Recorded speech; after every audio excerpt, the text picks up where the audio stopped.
La encerrona llega a ustedes gracias a Dollar House Empresas, tu casa de cambio que paga más y cobra menos. Atención personalizada y operaciones 100% garantizadas. Entra a dollarhouse.pe con doble L o descarga la app Dollar House y con el código La Encerrona todo junto entras al sorteo mensual de una cena para dos. Spoilers, especial electoral. Keiko pasa a la segunda vuelta y eso es lo único indudable de la jornada de ayer. Muchos analizan la política desde fuera, pocos se preparan para transformarla desde dentro. El programa de Gobernabilidad e Innovación Pública 2026 del Banco CAF y la PUC ya abrió postulaciones. Usa el código La Encerrona y obtén un beneficio exclusivo. Hola, soy Marcos Cifuentes, bienvenidos a La Encerrona, tu mini noticiero mañanero. Hoy es lunes 13 de abril de 2026 y tengan calma, por favor. Ahora mismo estamos viviendo a la vez los dos escenarios más anunciados desde hace días. Uno, empate técnico en el segundo lugar, incertidumbre sobre quién acompañará a Keiko en la segunda vuelta. Y dos, pataletas de fraude por parte de López Aliaga y sus minions. En este caso, pataletas de fraude alimentadas por el pésimo trabajo de la OMPE en lo que fue su peor jornada del siglo de lejos. Pero pataletas de López Aliaga al fin y al cabo.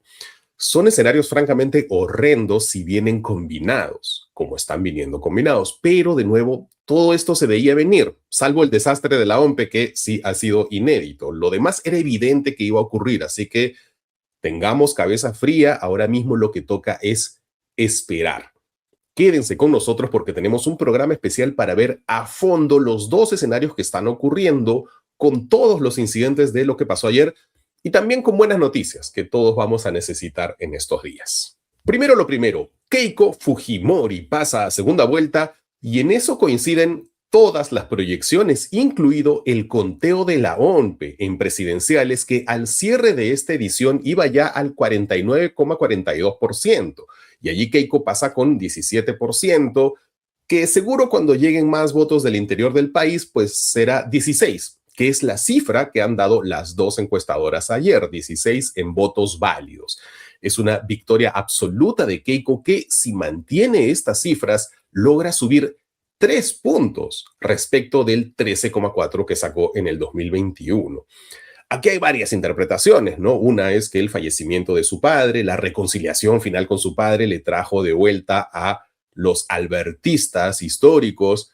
La otra interpretación es que honestamente la campaña de Fuerza Popular fue la única que tuvo una idea fuerza, un lema, un eslogan: vuelve el orden. Simple, sencillo, pero era lo único que había, sin necesidad de irse a extremos histriónicos, ¿no? Como todos los candidatos buquelitos que hubo en estas elecciones y que ninguno terminó bien. A ella la palabra orden le funcionó. Nuestro país está cada vez más cerca de recuperar el orden. Esta fue Keiko anoche, feliz, ¿no? Como cada vez que pasa a la segunda vuelta, pero también irresponsable, porque dijo esto.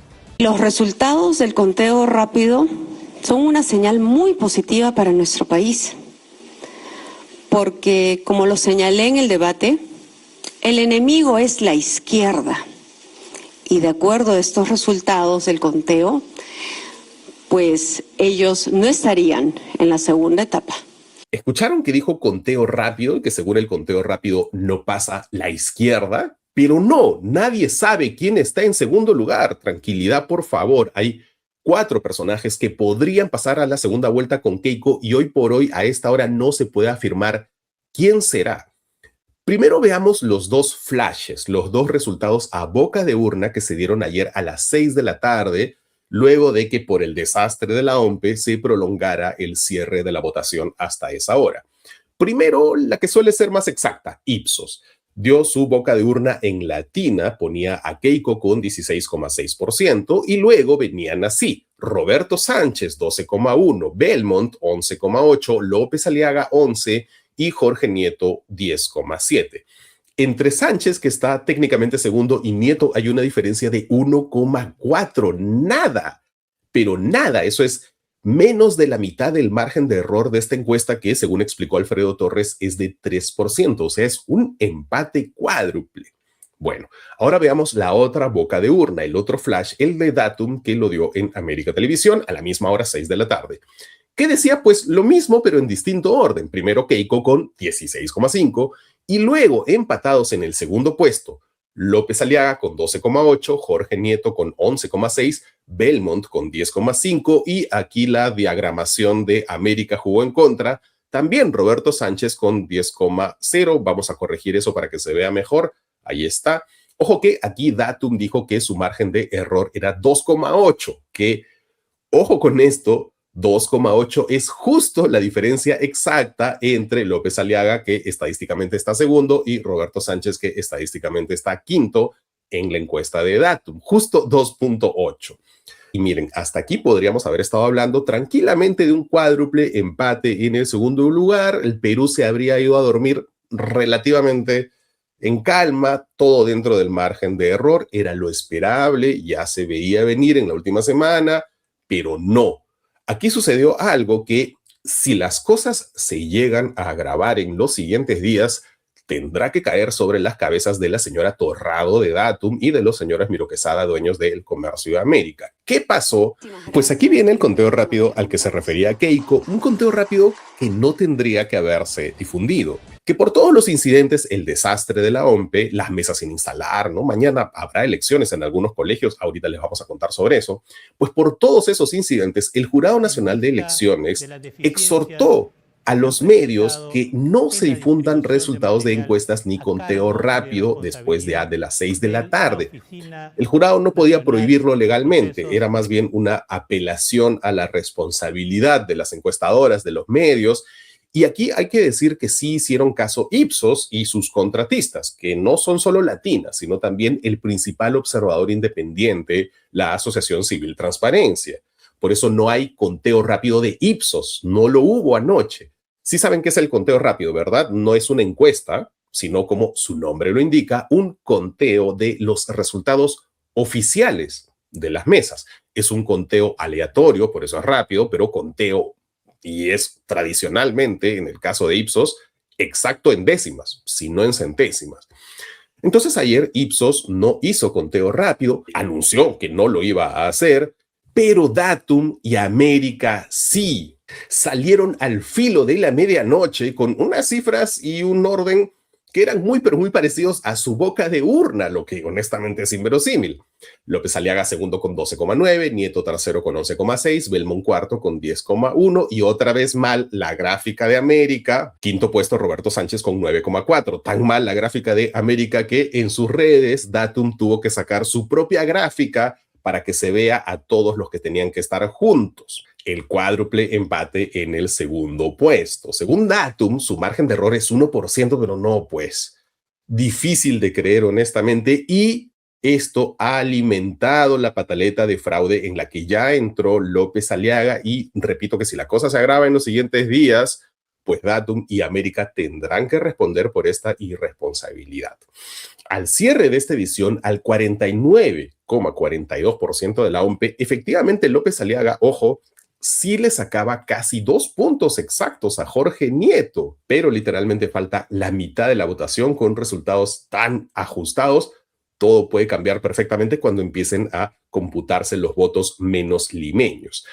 Hay posibilidades de que los que van a votar hoy día alteren en algo los resultados electorales. ¿Qué pasó ayer? ¿Cuántas mesas se anularon? ¿Ha habido fraude? Con todo eso vamos cuando regresemos con este especial electoral de La Encerrona. En el Perú, el 76.2% de ciudadanos no confía en la democracia. El Perú enfrenta crisis políticas constantes, instituciones debilitadas y una creciente desconfianza en lo público. Hoy, el país necesita algo distinto, nuevas herramientas, más innovación, más impacto. El Programa de Gobernabilidad e Innovación Pública de la PUB, en alianza con CAF, forma a quienes están listos para liderar ese cambio. Postula ahora. Hola otra vez, bienvenidos de vuelta a La Encerrona, tu mini noticiero mañanero. Hoy es lunes 13 de abril de 2026 y esto es lo que pasó ayer. Hasta 4 horas tuvieron que esperar para votar. Así empezó la jornada electoral, la fiesta democrática, con quejas sobre todo en Lima Sur por falta de material electoral distribuido por la OMPE. En el colegio María Raige de San Borja, por ejemplo, hubo colas desde las 7 de la mañana y recién se abrió a las 10:30. Una mujer se descompensó mientras esperaba y situaciones similares ocurrieron, francamente, en todo Lima, sobre todo en la Universidad Ricardo Palma, en San Marcos, locales con filas larguísimas. En el local de Fe y Alegría de San Juan de Miraflores, por ejemplo, las colas rodeaban literalmente un cerro entero. Pero hubo también problemas a lo largo de todo el día con el sistema STAE, por falta de señal, como en el Colegio Markham, y en algunos lugares la tensión escaló. En Villa El Salvador, por ejemplo, ante la desesperación, tumbaron una pared para pasar. En Surco la gente empezó a protestar. Terrible todo y, claro, concentrado sobre todo en Lima, que es donde están todas las cámaras de televisión. Pero, ¿qué es el sistema STAE? Uno de los grandes culpables del fiasco de ayer. STAE son las siglas de Solución Tecnológica de Apoyo al Escrutinio. Es una nueva herramienta digital de la OMPE que, según ellos, iba a agilizar el proceso. Allí, sobre todo, se iban a ingresar los datos del conteo de votos para generar el acta de escrutinio, todo virtual. Pero miren esto.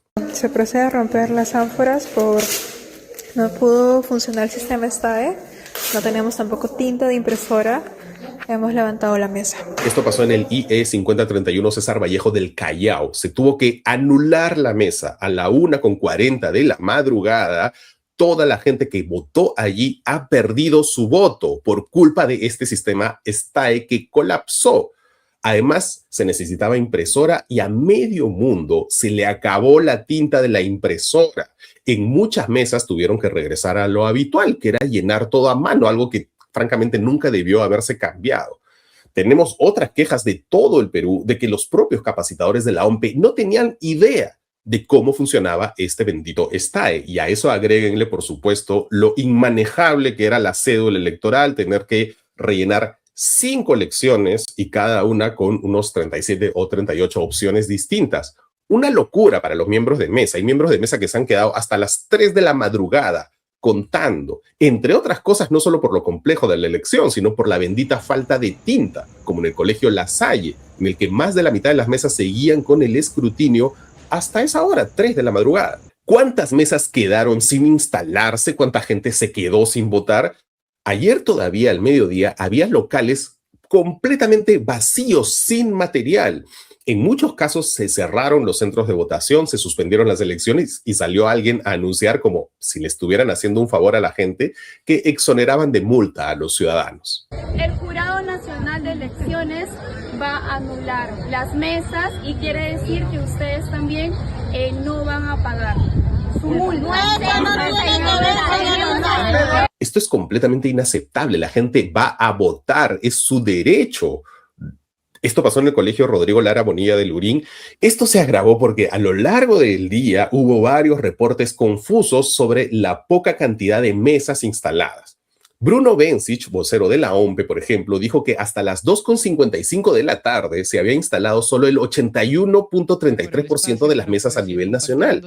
Escucharon bien, faltando poco más de 2 horas del cierre de la votación, solo había el 81% de mesas. Comparen esto con lo que reportó la propia OMPE hace 5 años, en el 2021. A las 9:54 de la mañana ya había más de 85% de mesas instaladas y para las 11:52 de la mañana ya estaban en el 98,06%. Y ante el desastre se tuvo que ampliar la votación hasta las 6 de la tarde. Eso hizo que se corrigieran las cosas y al final el resultado fue de unas 211 mesas no instaladas, lo que significa un total de 63.300 electores que no pudieron ejercer su derecho a voto ayer porque su mesa nunca se instaló. Ojo, que al final de la jornada esto significa que sí se instaló el 99,8% de las mesas. 99,8% de las mesas suena bien, pero compárenlo con el 2021, que fue 99,96% de las mesas. Hay una diferencia de 0,16%. Eso sin contar toda la gente que estuvo esperando que se abra su mesa, se aburrió y se dio la media vuelta. Ojo con eso. Atención, las elecciones continúan hoy y podrían inclinar la balanza hacia cualquiera. Anoche, ante la crisis, el Jurado Nacional de Elecciones tomó la decisión más racional, honestamente, extender la votación hasta hoy para los afectados. La medida se anunció después de las 6 de la tarde, cuando ya se habían difundido los resultados a boca de urna. Y miren, en medio del desastre parece lo más racional. Ayer fue una jornada horrible, pero sí se llegó a instalar, tarde y mal, pero se llegó a instalar el 99,8% de las mesas. Y algunos pedían rehacer todas las elecciones, pero mucho ya. Eso es mucho ya. Así que en medio de todo, esto es lo más sensato, ¿no? Así se hace en otros países cuando pasan estas cosas, por si acaso, pero esto no debió ocurrir nunca. Ojo que hoy se mantiene la ley seca y la prohibición de propaganda electoral. ¿Dónde se van a realizar las elecciones hoy todavía? Específicamente en 3 locales en San Juan de Miraflores, 7 locales en Lurín y 5 en Pachacamac. También en 2 ciudades en Estados Unidos, que justo son 2 ciudades con mucha migración peruana, Orlando y nada menos que Patterson, que quizás es una ciudad eminentemente peruana dentro de los Estados Unidos. Debido al retraso en el material electoral, los peruanos podrán votar allí hoy, lunes 13, entre las 7 de la mañana y las 6 de la tarde, según su uso horario. ¿De cuántos peruanos estamos hablando? Miren, entre las 2 ciudades del extranjero, pues potencialmente estamos hablando de unos 70,000 votos. Ojo con esto, claro. No todos van a ir a votar, menos un lunes, menos si tienen que trabajar, menos si el voto para los peruanos en el extranjero no es obligatorio. Pero esos 70,000 potenciales votos de Patterson y Orlando son de hecho más de los que van a votar en Lima hoy.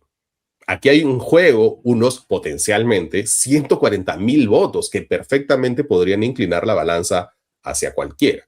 Por si acaso, en el caso de los peruanos en el extranjero, los grandes culpables del desastre son la Cancillería, que son los que organizan las elecciones fuera del Perú. Pero en el Perú, el mayor culpable, el mayor responsable específicamente es la OMPE y específicamente más aún Piero Corbett, que ha perdido confianza de absolutamente todo el aparato político. Y no solo por el sistema STAE, que ya les contamos, sino con el otro gran culpable, Gálaga, la empresa de transportes de material electoral, a la que la OMPE le ha pagado 6.300.000 soles para transportar este material y terminó retrasando al menos unos 75 locales, sobre todo en Lima Sur. Esta es una empresa que hacía solo una semana estaba buscando desesperadamente 400 unidades tipo furgón cerrado para lo que llamaban proyecto electoral. No tenían carros y estaban buscando los carros a través de publicaciones en LinkedIn y Facebook y por supuesto parece que no los consiguieron. Servicios Generales Gálaga se trata de un negocio familiar de la familia Alvarado Fullo, madre e hijos que figuran como fundadores y gerente general. Esta compañía fue fundada en el 2009 y se dedica a brindar servicios logísticos como transporte de carga y almacenaje, pero el año pasado fue clave para esta empresa. Incrementaron su patrimonio de 1 millón a 6 millones de soles.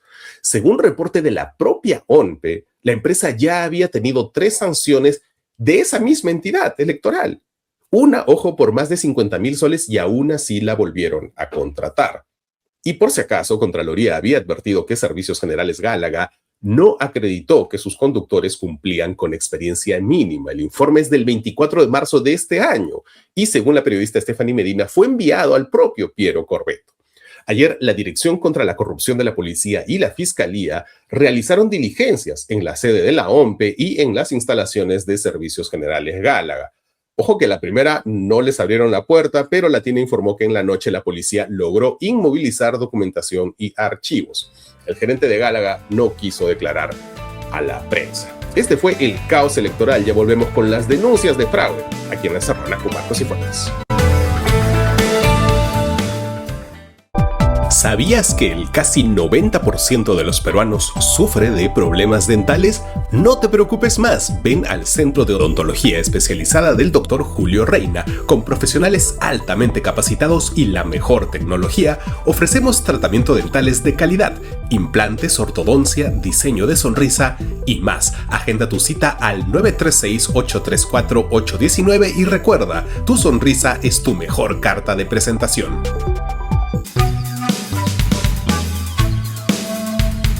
Bienvenidos de vuelta a La Encerrona, tu mini noticiero mañanero, y empezó la pataleta del fraude, con la OMPE desprestigiada por las 2 acusaciones de fraude del fujimorismo, tanto del 2016 como la gran pataleta del 2021, pues Piero Corbett estaba obligado a darnos un proceso impecable y lo que nos dio fue la peor elección de la que tengamos memoria.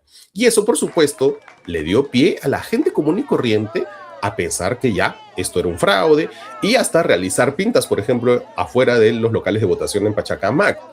Pero ya, eso es la gente común y corriente, pero hay una responsabilidad de los medios, hay una responsabilidad de los actores políticos, que por supuesto Nadie ejerció esa responsabilidad. Panamericana Televisión, que claramente viene apoyando la campaña de López Aliaga desde que Jimmy Fluker lo compró, pues irresponsablemente se sumó a estas acusaciones.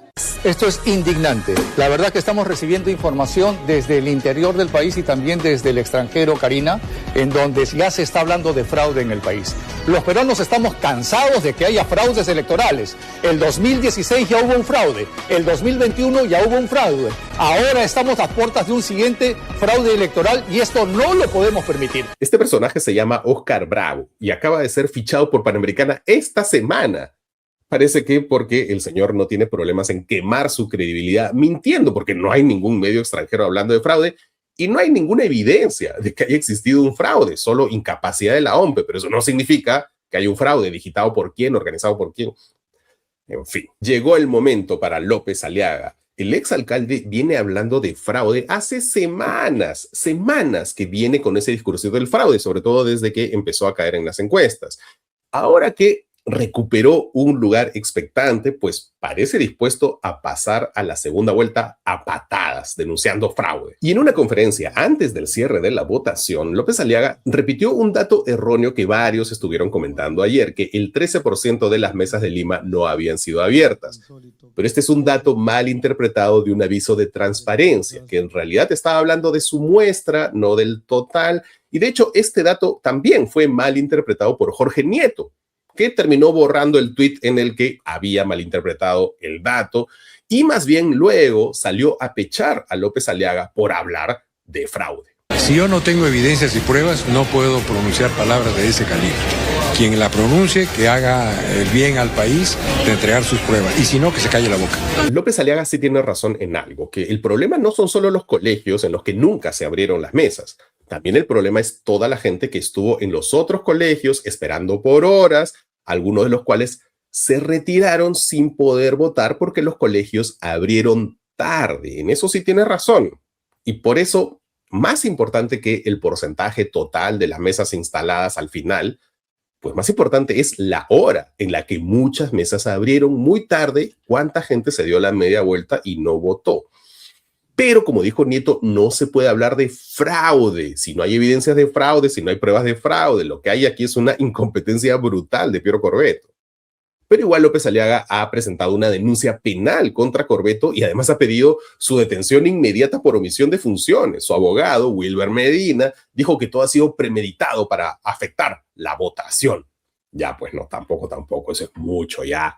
Destitución sí, detención no, pues no, pero destitución parece que no hay otra.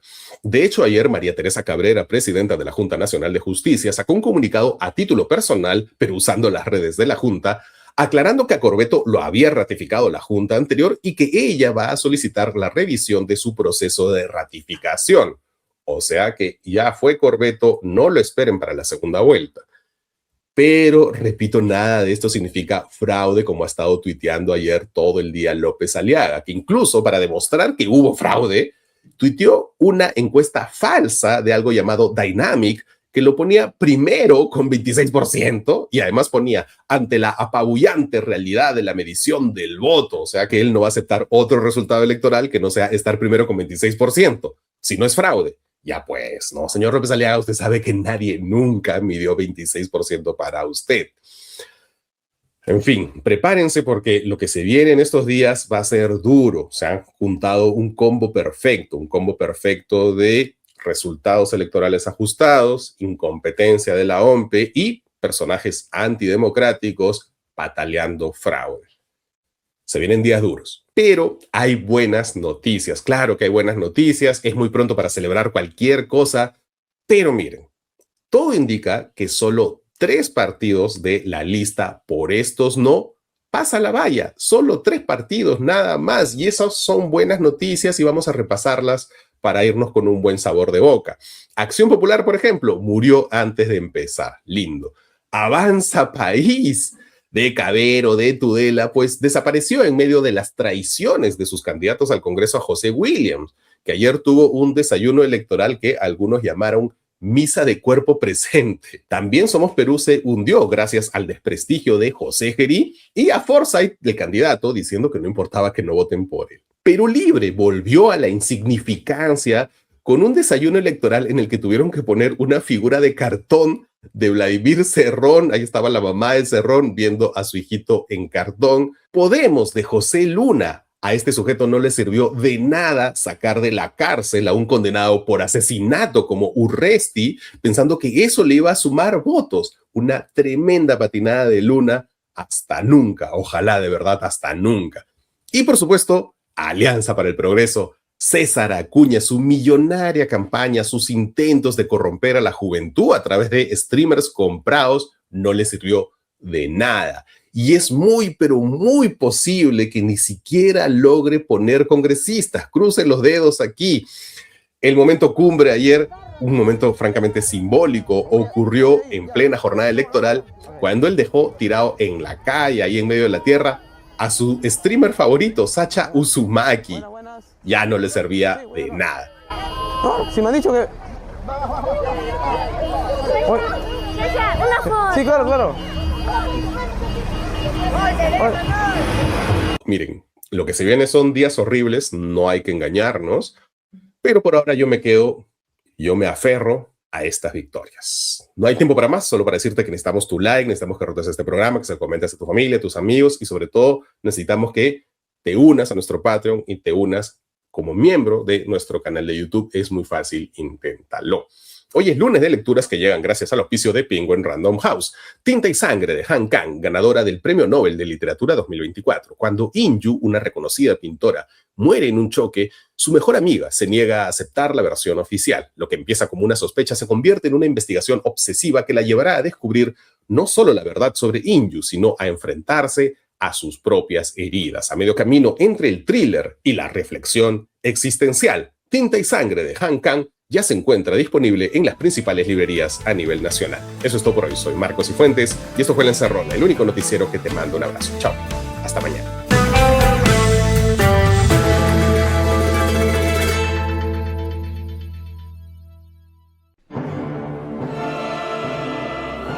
Lo humano en la palabra, lo divino en la música.